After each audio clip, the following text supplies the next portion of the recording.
You were? Welcome back. My colleagues?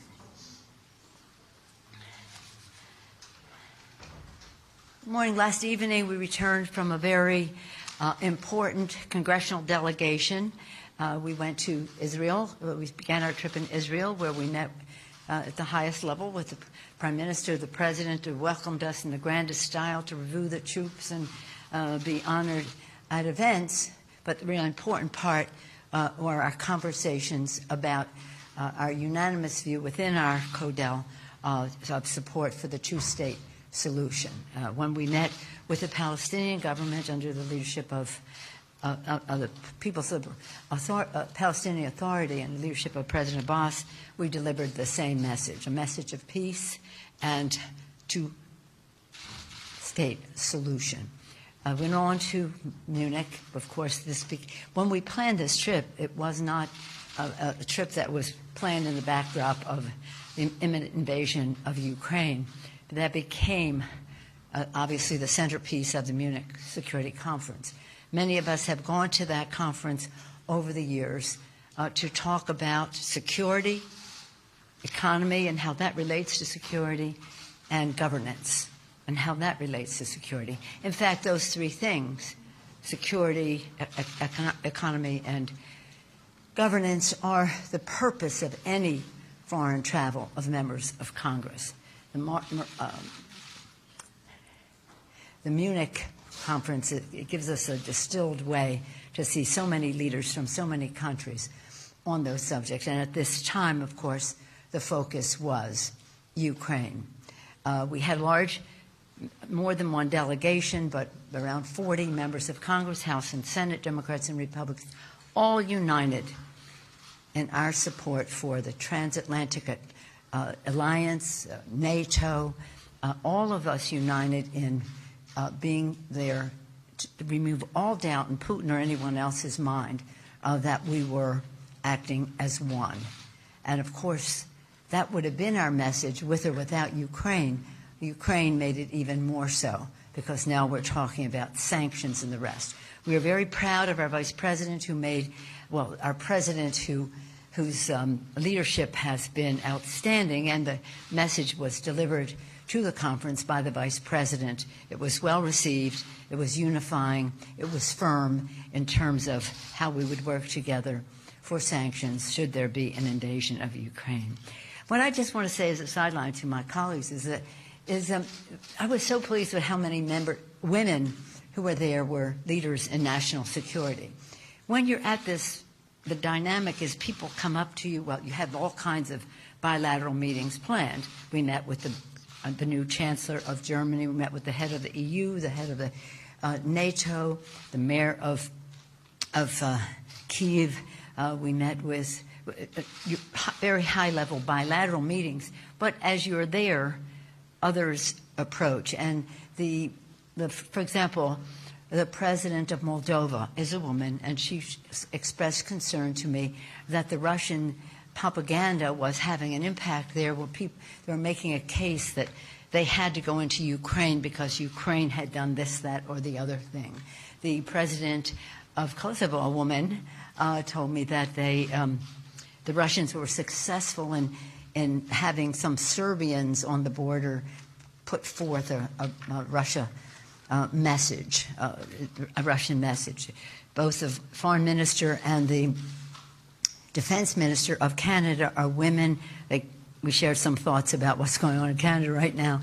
The foreign minister of Germany is spectacular, a woman, and she was here recently, and so we renewed that friendship there, as well as meeting before we left with the foreign secretary of the UK. I'll just say that because there's a lot of informal contact that reinforces, first of all, the need. I think the one thing that we all agreed upon, the attack on the Ukraine by the Russians is an attack on democracy, an attack on democracy. And our final visit was to the UK. We met with Boris Johnson, but our real host was the Speaker of the House of Commons, with a great welcome to the House of Commons, which is unusual, they tell me, and then a formal luncheon where we could interact with members of Parliament of all levels and all parties. Well, they don't have that many parties, but the fact is they were very united.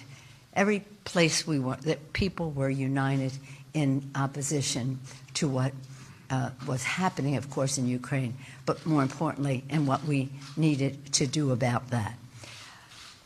You know, we're traditionally about the issues of security, economy, and governance. In recent years, of course, the climate issue is an issue in all of those categories, and so is COVID. So that were part of our conversation. We did meet with the head of the World Health Organization and got an up-to-date on how he saw things globally.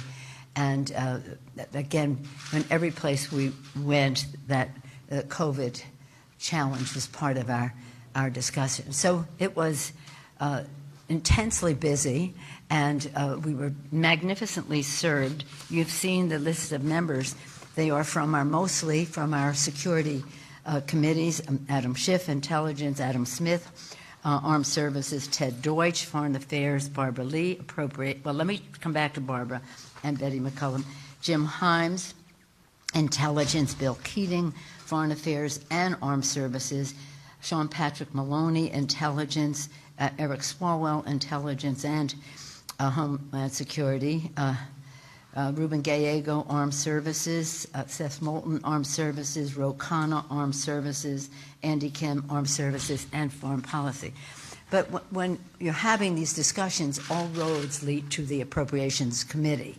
And Betty McCollum, the chair of the Defense Subcommittee, was really a very important participant in the conversations about our support for the defense of Ukraine, and Barbara Lee, in terms of her committee, the Foreign Ops, State Foreign Ops Committee, in terms of, well, she'll talk about it, but she was in great demand because whether it was about refugees or whether it was about humanitarian assistance or whether it was about the loan guarantees, and the list goes on. So again, we were well served by the leadership, knowledge, and commitment of our participants. And all of them were not in every country, but mostly they were. It's stunning to see, in this day and age, a tyrant roll into a country. This is the same tyrant who attacked our democracy in 2016. This is the same tyrant who is opposed to democracy and wants to trivialize it, to downgrade it in the eyes of the Russian people. One other person I met there who was so courageous was Svetlana. We just call her Svetlana. You know, she was the wife of a person who ran for president in Belarus. She has escaped. Her husband is imprisoned. But she had a movement in Belarus, largely women, but not just women. And the people turned out by the hundreds of thousands. And then the president of Belarus declared himself the winner of the election. But the desire for democracy is alive and well in the Ukraine. Many of us who have visited there can attest to that.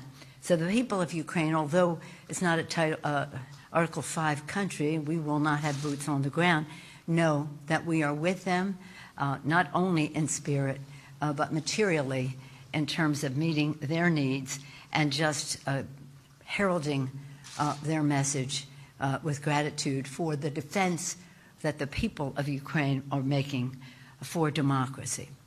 As I mentioned, underlying all of this were our meetings with heads of station in all of the countries that we were in about the intelligence of what was going on, what they knew about a range of subjects that are central to our national security. We were very pleased to have on the trip the chairman of the Intelligence Committee, Adam Schiff. Adam, you want to share some of your views of what you saw there? Excuse me.